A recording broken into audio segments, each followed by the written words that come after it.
The Temple of Augustus in Rome, along with the Roman Baths and the Column of Julianus, are Imperial Roman ruins in the modern-day city of Ankara.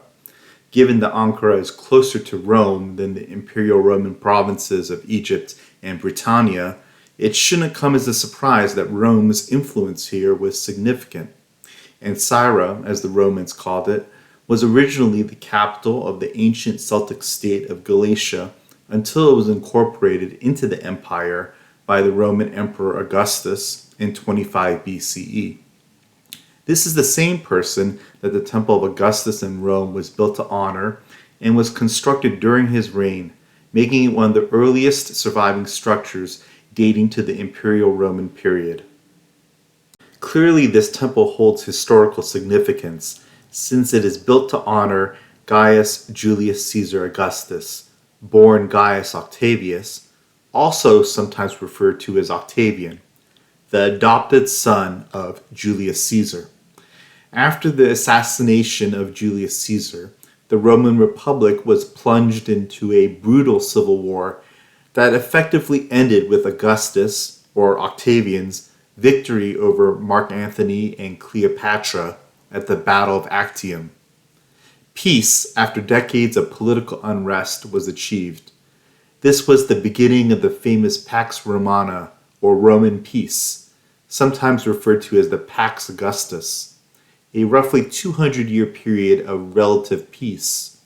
Octavian was the de facto ruler of Rome, and given the honorific of Augustus, or majestic, great, or venerable, by the Roman Senate, for which he was subsequently referred to. Some say that the Roman Republic ended with Octavian, and the Roman Empire began with his name changed to Augustus as the first Roman emperor. With the advent of Roman emperors, the idea of the Roman Imperial Cult arose. In the eastern part of the empire, where Ankara is located, the idea of the divine ruler had already existed long before Roman rule, and the divinization of the emperor was more readily accepted than in the West. It is worth noting that in the Roman Republic, which preceded the Roman imperial period, there was no emperor, and the consuls and senators were not considered to be divine, semi-divine, or an instrument of the divine will of the gods. The Temple of Augustus in Rome in Ankara was a Augusteum, or a temple for the imperial cult. Such temples had multiple roles. Certainly, they helped facilitate Romanization amongst the native Galatian population of Ankara by introducing Roman customs and festivals. They also reinforced the singular authority of the emperor, whether it be through direct sacrifice to him, to local gods on behalf of the emperor, or to Roman gods themselves. With that said, Romans were far from orthodox with their religion and were relatively flexible in regards to what religions their subjects practiced, particularly in lands that they believed to be more cultured, less barbarous, and more prosperous. For the most part, the imperial cult wasn't an oppressive institution trying to institute religious orthodoxy. In other words, the imperial cult wasn't filled with zealots demanding conversion to the Roman gods on fear of death. In fact, many imperial cults tended to be inclusive rather than exclusive, oftentimes amalgamating local gods, Roman gods, and the emperor himself to make the imperial cult more accessible and more palatable to the local population. With all this talk about religious liberties under Imperial Roman rule, there was still the need for the local population to acknowledge the divine nature of Rome and the emperor.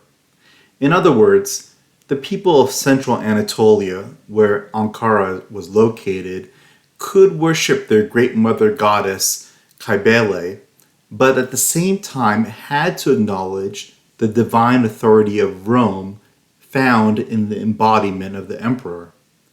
This is famously illustrated with the early rise of Christianity under Roman rule.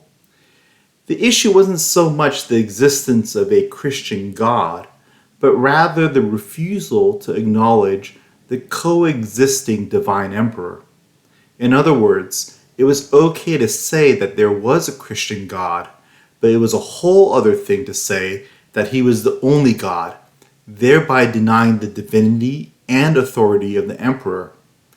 This was famously documented during the Decian persecution when the Roman Emperor Decius issued an edict that forced Christians to perform a sacrifice to the Roman gods and the emperor.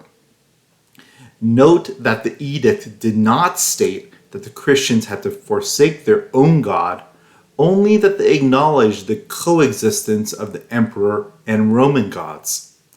This speaks to the fundamental role of the Imperial Roman cult, that it was fundamentally a political tool asserting the supremacy of Rome and the emperor rather than an instrument of religious conversion.